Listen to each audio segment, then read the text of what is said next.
Hello student, आप सभी का हमारे YouTube channel pioneer Vinod education में वेलकम है। आज मैं आप लोगों के सामने 10वीं कक्षा का 3 मार्क्स का क्वेश्चन बताने जा रहा हूँ। 3 मार्क्स का आपको 4 क्वेश्चंस आता है। तो जो चौथा क्वेश्चन आएगा आपको उपग्रह प्रतिबिंब एवं स्थलाकृतिक मानचित्र चैप्टर से आएगा।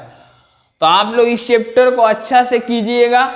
ऐसे मैं बता दे रहा हूँ 3 इंपॉर्टेंट क्वेश्चंस, अधिक चांस है कि वही 3 में से आएगा। उपग्रह प्रतिबिंब एवं स्थलाकृतिक मानचित्र में क्या अंतर है, उपग्रह प्रतिबिंब एवं स्थलाकृतिक उपग्रह प्रतिबिंब की क्या विशेषता है, उपग्रह प्रतिबिंब का क्या उपयोग है। अधिक चांस है कि ये 3 क्वेश्चंस में से एक क्वेश्चन 2024 में आ जाएगा। इसके अलावा स्थलाकृतिक मानचित्र में किस प्रकार के मापकों का प्रयोग होता है, जियो स्टेशनरी और सिंक्रोनस उपग्रह में क्या अंतर है, टोपोग्राफिक मानचित्र में स्थलाकृतिक मानचित्र में विभिन्न प्रकार के पैमाने। चौथा क्वेश्चन इसी चैप्टर से आएगा, तो आप लोग इस चैप्टर को ठीक से करिएगा। ऐसे में 3 क्वेश्चंस बताया हूँ। उपग्रह प्रतिबिंब एवं स्थलाकृतिक मानचित्र में क्या अंतर है, उपग्रह प्रतिबिंब की विशेषता और उपयोग। 4 नंबर का जो दूसरा क्वेश्चन आता है अपशिष्ट प्रबंध चैप्टर से आता है। तो विघटित अपशिष्ट एवं अविघटित अपशिष्ट में क्या अंतर है, इसका इंग्लिश नाम याद कीजिएगा, बायोग्रेडेबल एंड नॉन बायोग्रेडेबल। विघटित अपशिष्ट क्या होता है, कुछ ऐसे अपशिष्ट माने ब्रज पदार्थ यानी कूड़ा कचरा, कुछ ऐसे होते हैं कि जो जमीन के साथ जल्दी से घुल जाते हैं, जैसे केला का छिलका, सब्जियों का छिलका, फलों का छिलका, वो क्या है जमीन में जल्दी घुल जाएगा तो उसको क्या बोलेंगे, बायोग्रेडेबल। और जो जल्दी नहीं घुलता है जैसे कांच हो गया, प्लास्टिक हो गया, वो लोग क्या होगा, अविघटित अपशिष्ट होगा। उसके बाद 3R इस साल के लिए बहुत ही VVI है। अपशिष्ट प्रबंधन में छात्रों की क्या भूमिका है, पर्यावरण पर वर्ज्य पदार्थ का क्या प्रभाव पड़ता है, अपशिष्टों का वर्गीकरण। ये दोनों चैप्टर अपशिष्ट प्रबंधन और उपग्रह प्रतिबिंब वाला दोनों चैप्टर आप ठीक से कीजिएगा तो 3 नंबर का 2 को आपको इसी तरह हो जाएगा। उसके बाद से 3 नंबर का जो पहला चैप्टर क्वेश्चन आता है 3 चैप्टर से आता है, बहिर्जात प्रक्रिया, वायुमंडल एवं जलमंडल। तो नदी हिम नदी वाला ही कीजिएगा तो आपको एक क्वेश्चन मिल जाएगा। नदी एवं हिम नदी घाटी में क्या अंतर है, भेड़ पिटसेल एवं ड्रमलिन में क्या अंतर है, गिरिखंड एवं कैनियन में क्या अंतर है।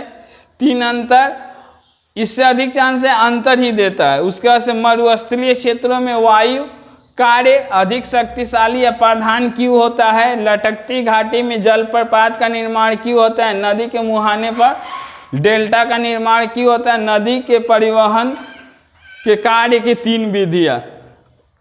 आप लोग स्मार्ट और कीजिए, ज्योग्राफी में ये चैप्टर पढ़ लीजिए, उपग्रह प्रतिबिंब वाला, अपशिष्ट प्रबंधन और नदी और हिम नदी वाला पढ़ लीजिए। 3 चैप्टर पढ़िए, आपको तीनों मिल जाएगा। और इससे अथवा में वायुमंडल या जलमंडल से रहेगा तो वायुमंडल से क्या पढ़ सकते हैं, स्थलीय और समुद्री वायु में क्या अंतर है, चक्रवात और प्रतिचक्रवात में क्या अंतर है, ओजोन स्तर का क्या महत्व है, ओजोन के परतों में क्षय, विनाश या रिक्तीकरण के क्या कारण है, वैश्विक उष्णता, ग्लोबल वार्मिंग। जलमंडल से इस साल कम चांस है, ऐसे पढ़ना चाहते हैं तो ज्वार भाटा के लाभ, सार्गेसो सागर, अप्रत्यक्ष एवं अप्रत्यक्ष ज्वार में क्या अंतर है। 3 क्वेश्चन हो गया। चौथा 3 नंबर का जो तीसरा क्वेश्चन रहेगा वो भारत से रहेगा। तो यहाँ पर आपको इजी ही दे रहा है, ठीक है। इसका क्या है, सिलेबस बहुत लंबा है, इसलिए यहाँ पर मैं गारंटी नहीं दे सकता हूँ कि जो लिखा गया है वही आएगा। मेरा अधिक चांस है कि इसी में से मिल जाना चाहिए, क्योंकि भारत का आपको भू प्रकृति से लेकर बंदरगाह तक पढ़ना है।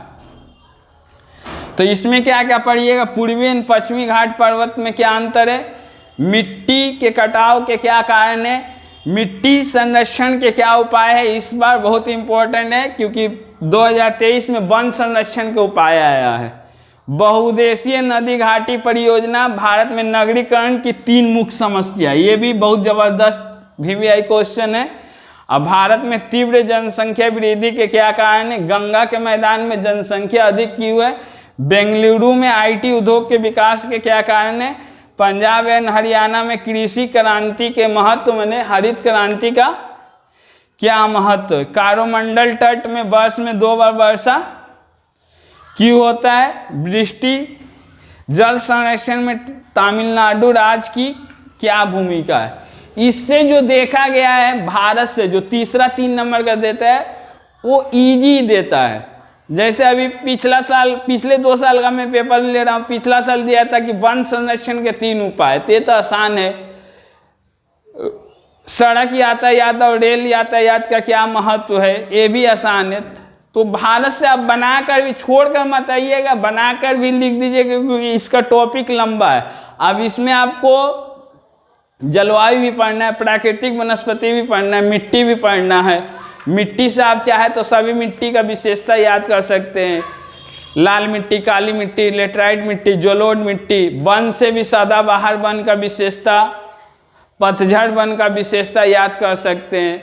भारतीय जलवायु की विशेषता, भारतीय जलवायु को प्रभावित करने वाले कारक। ये थोड़ा सा लंबा टॉपिक हो जा रहा है, आप लोग स्मार्ट वर्क कीजिए।